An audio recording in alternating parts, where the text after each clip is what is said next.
All right, let's get right into it. We're going to talk about the incredible story of how one man, a really devout monk who was having this huge personal crisis of faith, ended up accidentally starting a revolution. And I mean, a revolution that didn't just shake up a church, it completely shattered an empire and redrew the map of the Western world for good. And that, right there, is the big question we're tackling. Think about it. It wasn't some king or a general who kicked all this off. It was the theology professor. So how on earth did his own private spiritual struggle break out of his monastery and end up changing literally everything? So to really get what happened, you have to understand the scene. We're talking about early 16th century Germany. It's not one country, but a bunch of states that all share a language and, a very deep faith. But just under the surface, there's this growing frustration with the Catholic Church, and the calls for reform are getting really, really loud. What's so interesting here is that at first, this wasn't about theology. Not really. I mean, look at this list. People in Germany felt like all their money was being funneled off to Rome to pay for these Italian popes. They were seeing important German church jobs handed out to Italians who might not even bother to show up in Germany.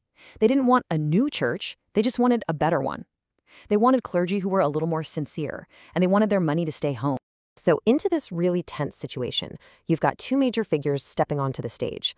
On one hand, you have Erasmus, probably the most famous scholar in all of Europe, and then you have Martin Luther, this intense monk. Both of them totally agreed that things needed to change, but wow, did they have different ideas about how to get there. Erasmus, he was the optimist in the room. He looked around and saw smart rulers who loved the arts. He saw a scholarly pope in Leo X. His whole idea was pretty simple, really. As people get more educated, especially the rulers, they'll just naturally fix the church's problems, peacefully. It was a really nice thought, but yeah, that's not exactly how things went down. And that brings us to our main guy. Martin Luther was nothing like Erasmus. He wasn't some big-shot scholar trying to fix the system from the top. He was a deeply religious monk, the son of a poor miner, and he was genuinely terrified about the state of his own soul. So his whole journey didn't start with wanting to attack the church. It started with this incredibly personal internal crisis. And all this personal torment actually led him to a massive theological breakthrough. After years of struggling, Luther decided that you can't earn your way into heaven.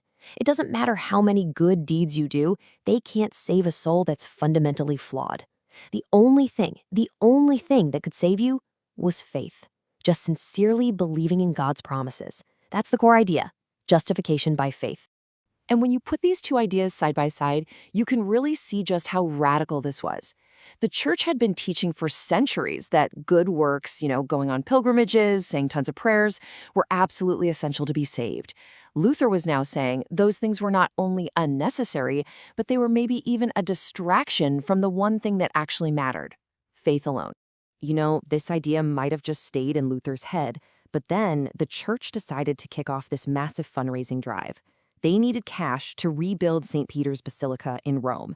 And their method? A huge, widespread sale of indulgences. So when this preacher, a guy named Tetzel, shows up near Luther's town, making all these crazy claims about what the indulgences could do, Luther just felt like he couldn't stay silent anymore. And this, of course, brings us to one of the most famous numbers in all of history, 95. That's the number of theses, basically points for a debate, that Luther wrote down challenging the whole idea of selling indulgences. He nailed them to the church door in Wittenberg, which you have to understand was basically the university's community bulletin board. He was inviting other professors to have a formal academic discussion. And here is the craziest part.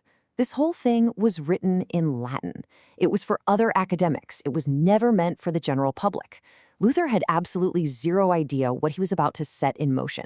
He thought he was starting a scholarly argument, but instead he had just lit the fuse on a revolution. So what starts as this academic spat just spirals out of control and becomes open rebellion. Because suddenly it wasn't just about indulgences. Luther was now questioning the authority of the Pope himself. And from that, well, there was just no going back. And this is where Luther totally switches gears. He realizes the whole academic debate thing isn't working. So in 1520, he writes a pamphlet. But this time he writes it in German for everyone to read. It's called the Address to the German Nobility. And in it, he basically says, hey, if the Pope and the bishops won't fix the church, then you, the rulers, have a duty to do it. He's calling for punishing corrupt priests, shutting down some monasteries, even letting clergy get married. This was a straight-up appeal for political action. From here, things just escalated like crazy. Luther's pamphlets are spreading everywhere, like wildfire. By the fall of 1520, Pope Leo X officially excommunicates him, kicks him out of the church. So what does Luther do? He gets his students together, builds a bonfire, and publicly burns the Pope's official order. I mean, that is the ultimate act of defiance. So the church has thrown him out. But now he has to answer to the government, to the empire. And this sets up one of the most dramatic showdowns in all of history. Okay, so picture this. The city of Worms, Germany, 1521. It's the big imperial assembly, and Martin Luther, this one lone monk, is called to stand before the most powerful man in Europe, the Holy Roman Emperor, Charles V, along with all the princes and powers of the land. And they order him to take back everything he's written. And this is the moment. They point to a pile of his books and they ask him, "Are you going to recant?" And Luther's response basically was this: "Show me from the Bible where I am wrong, and I will gladly take it all back. But if you can't, my conscience is bound to the word of God. I cannot and I will not recant." By refusing to back down, Luther is now an outlaw. But his ideas? Oh, they're way bigger than him now. They've been let loose all across Germany, and they start to take on this chaotic, unpredictable, and often really violent life of their own. And maybe the most tragic fallout from all this was the Peasant War in 1525.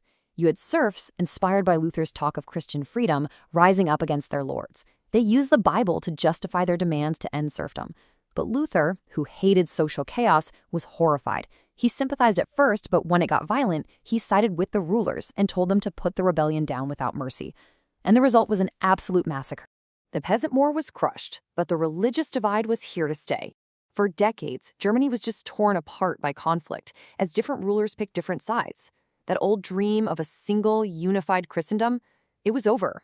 The big question was, what was going to replace it? And this timeline really shows you this was not an overnight thing. From the 95 Theses in 1517, you're looking at almost 40 years of chaos. It was in 1529 that the reformers officially protested an order from the emperor, and that's where we get the name Protestant. And this whole period of conflict finally led to a landmark agreement in 1555. Okay, so the deal they finally came up with, the Peace of Augsburg, it set up a brand new rule that was pretty radical for the time. Here's the gist. Each prince got to decide if his territory was going to be Catholic or Lutheran. And if you lived there, well, you had to follow your ruler's choice or you had to pack up and move. This wasn't about individual freedom of religion, not at all, but it was the first time a permanent religious split in Europe was officially recognized. So this created a whole new reality, best summed up by the Latin phrase, cuius regio, ius religio, whose realm, his religion. The Peace of Augsburg did end one long, bitter war, but by creating this patchwork of competing state religions and making no room for other Protestants like the Calvinists, it also perfectly set the stage for the next 100 years of religious conflict. So it really leaves you wondering, was this a peace treaty or was it just a ceasefire?